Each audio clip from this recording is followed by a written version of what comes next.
Peace and love, family. Peace and love. It's your boy Chris Enlightened coming back again with some more spiritual vittles. And today I'm going in on the Art of Divination. This is a good one, family. This is a good one. Because there's a lost art in the spirit realm that us humans no longer partake in. Some of us do, but the art behind it seems to be lost. I believe it's coming back though, because 10 years ago I wasn't aware of all these divinations and things like that. I thought it was spooky. I thought it was pagan or occult like, and I thought that was negative, but I know now that that's winning. That's winning. Whenever you can use any tool to help you manipulate the reality or help you reconstruct your reality or help you get a cheat code to help you win, what's wrong with winning? As long as you're not hurting anybody, calling on any negative beings or anything like that, you're winning. There's nothing wrong with that. A lot of people are like, well, you never know, you might bring in something negative. You're not going to bring in nothing negative if you have a light mindset. If you have a light mindset, you're winning. You're winning. Do research on anything before you do it. Don't just jump in the water and think you're going to be able to swim. Don't do it like that. Do your research on whatever it is. One of my biggest and most fondest divination tools is this simple coin here. This simple coin here. It says yes on one side, and the other side says no. One side says yes, the other side says no. When I'm out in public, I have a question, something pop in my head, I flip this coin around in my pocket, and I pull it out. It says yes or no. I take heed to that. I don't blindly follow it, but I say, okay, the Spirit's telling me no. Okay, well, let me try something else. When I'm at my altar, when I have questions, I let the Spirit guide me through this simple divination tool. Anything can be used as a divination tool. Anything, but you have to get a relationship with it. Most people don't know that there's consciousness in inanimate objects. Inanimate objects have consciousness. They hold energy. And everything that has energy in it has a consciousness, whether it's either conscious or unconscious of its consciousness. And that's real. Even crystals have a consciousness. They have an unconscious consciousness. They don't know that they have energy within them, but if you develop a relationship with the crystal, you can extract the energy out of the crystal. Crystals are nothing more than flash drives. They're Earth's flash drives. A lot of people don't know this about crystals, but there's an internet that higher beings use through crystals when they're in the ground. But once you take it out of its network, it has some of the power, but all the power that it had once it was in the ground is no longer there. It's no longer there. That's why it's always good to bury some crystals around your home for protection and things like that. Or if you have crystals in the house, put them in some grass, put it in a pot or something like that. Anyway, back to what I was talking about. Divination. Again, this coin here is one of the ones I use. One of my first divination tools was the black mirror. This black mirror helped me really tap in. And I would just sit in a dark room with a candlelight a few feet away, just barely enough so I could see my face, but not really see my face clearly. And what I would know what happened was I started to see my primordial self. I started to see my primordial self. And it was I was a little leery in the beginning because I was like, man, who is this being? And it just smiled at me. I wasn't smiling, but I seen its face smiling back at me. And I was like, whoa, I don't know if I should tell anybody about this, but I told my wife and I told my daughter, and I urged them both to do it. And they had their own visions as well. Sage, something as simple as sage can be used as divination, family. Something as simple as sage, you can burn the sage. And what you can do with the sage, if you burn enough of it, you can look at the smoke and beings will come to you through the smoke. Beings will come to you through the smoke, family. So the next time you're at your altar, you're doing your spiritual practices and everything, look at the smoke. Sometimes beings move so fast, they're vibrating so fast that you can't see them with a naked eye. So what you want to do is get your camera out and start taking pictures of the smoke, videos of the smoke, slowing the video down, second by second, frame by frame. Look at what you see. And this is a simple practice that anyone can do. And again, these beings will show up in the smoke, and they'll go so fast that you don't even see it with the naked eye. But I want you to take a picture of it. This is a little bit of sage. When I do divinations with sage, I burn a lot of it, where it's just like smoke bellowing out the pot. This is the pot that I use when I do my sage divination. Another tool that my wife uses frequently is herbs. Herbs. We have hundreds of herbs in this house. And whenever she does her oracle readings, and shout out to my wife, Divine Queen, because she's really tapping in. She's really tapping in with her oracle and her intuition and her divination skills. It's off the chain. She purchased this book called Exaldra. It's a book of prophecy. And that book helped her really own her spiritual gifts, and she's so much stronger because of it. So if you're an aspiring divination artist or tarot reader or oracle, you have gifts, you can see things, and you want to hone your skills, I urge you to go out to tybro.com and invest in a book called Exaldra.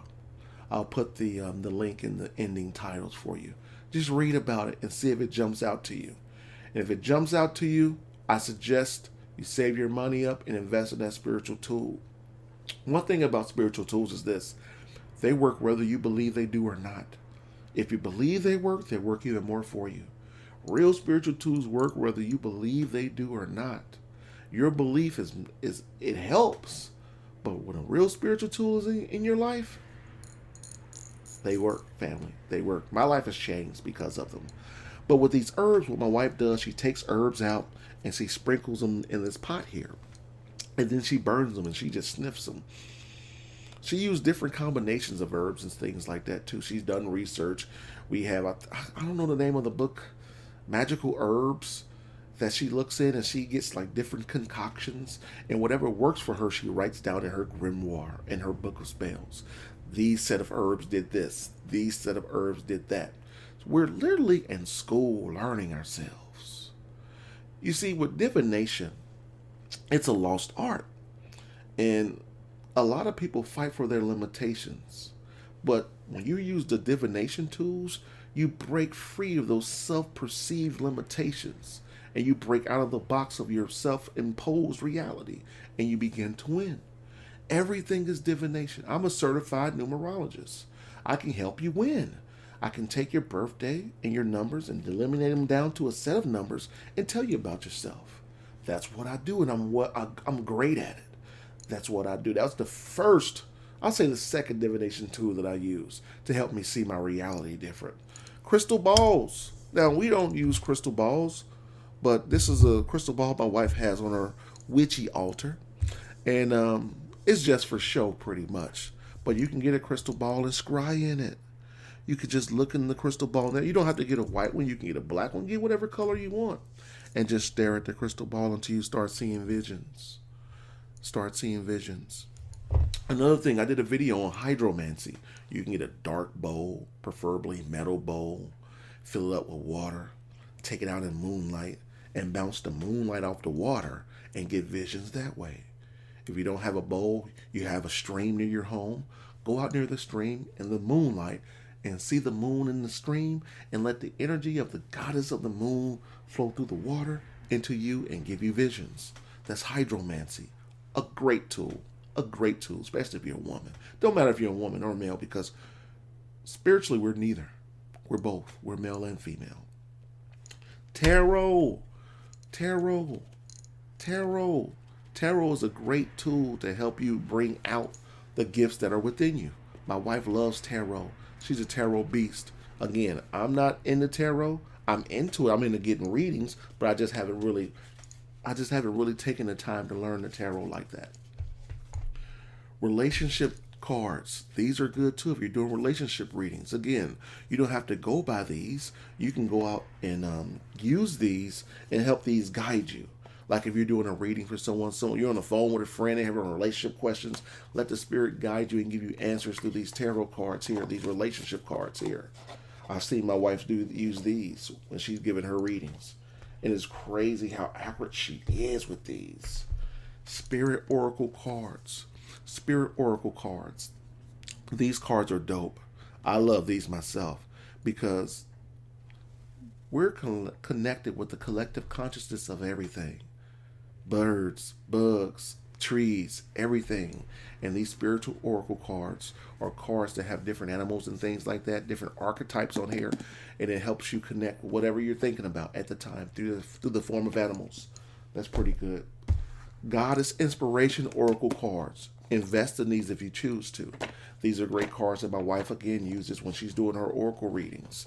Again, I never know what card she has. When she's doing these, when she's on her call for an hour, she has a plethora of tools that she uses, and she's winning. Every now and then I walk in the room and I hear people on the phone crying because she's so accurate. You know, I hear her crying sometimes because she's really connecting with the person. Love tarot cards. These are good as well. And when she does her love readings, she does amazing love readings. Look up Divine Queen. I'll share her information in here too.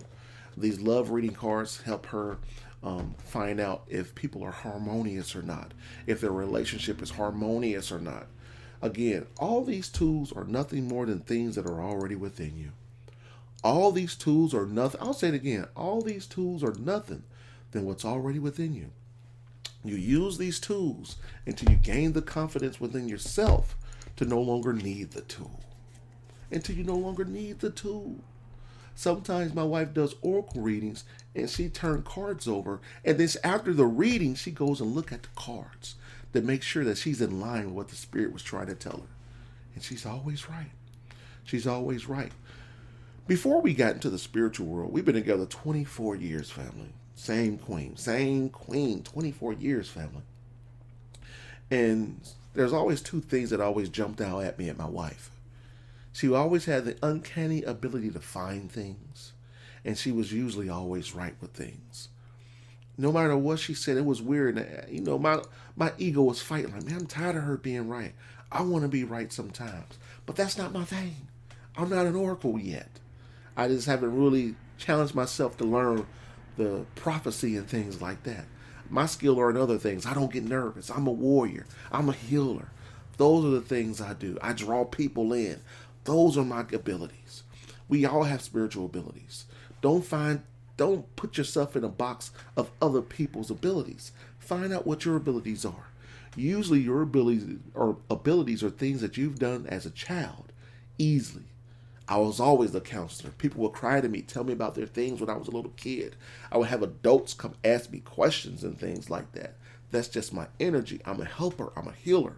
You don't always have to be a physical healer. I'm a physical healer, but you don't always have to be a physical healer.